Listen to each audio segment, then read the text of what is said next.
আর IBD পক্ষান্তরে এটাও আরেকটু তীব্র অবস্থা, এটা একটা ইনফ্লামেটরি বাউল, মানে এখানে ইনফ্লামেশন হয় এবং এটা ক্ষুদ্রান্ত এবং বৃহদান্ত দুইটা অংশে আক্রান্ত হতে পারে। এবং এখানে যখন ফুড সেন্সিটিভিটিটা খুব বেশি হয়ে ফুড অ্যালার্জিতে পরিণত হয় তখন গাটের মধ্যে লিকি গাট তো হয়, লিকি গাট তো আইবিএস হয় এবং আইবিডি তো হয়।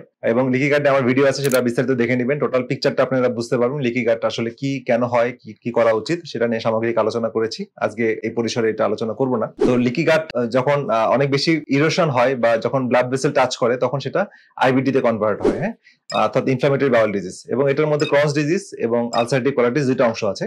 অর্থাৎ ক্রস ডিজিজ হচ্ছে একটু স্কিপ লিশন করে, মানে ছেড়ে ছেড়ে অংশ, ক্ষুদ্রান্ত বৃহদান্ত দুইটা জায়গায় আক্রান্ত করে এবং ছেড়ে ছেড়ে ক্ষত তৈরি করে। কিন্তু আলসারেটিভ কোলাইটিস এটা বৃহদান্তেরই ম্যাক্সিমাম থাকে এবং এটা কন্টিনিউয়াস একটা জায়গা ধরে এটা কন্টিনিউয়াস এটা আক্রান্ত করে যায়। এবং এটা টয়লেটের সাথে এই ধরনের রোগীদের প্রচন্ড ব্যথা হয়, পায়খানার সাথে রক্ত মিশ্রিত আমাম জাতীয় রক্ত যায়, যেটা আমরা অনেক সময় ডিসেন্ট্রি বলি।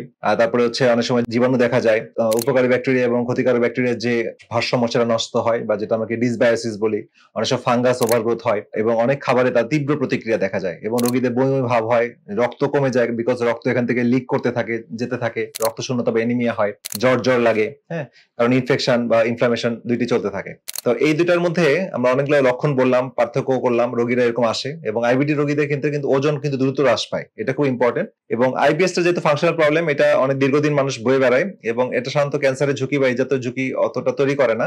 বাট আইবিডির ক্ষেত্রে কিন্তু ক্যান্সারের ঝুঁকি থাকে এবং এটা অনেক সময় অ্যাডভান্স হয়ে গেলে অনেক সময় সার্জারির মাধ্যমে কোলন বা অন্ত্রের কোনো অংশ এটা কেটে ফেলে দিয়ে আবার এটা রিপেয়ার করতে হয়, যেটা একটা মারাত্মক সমস্যা।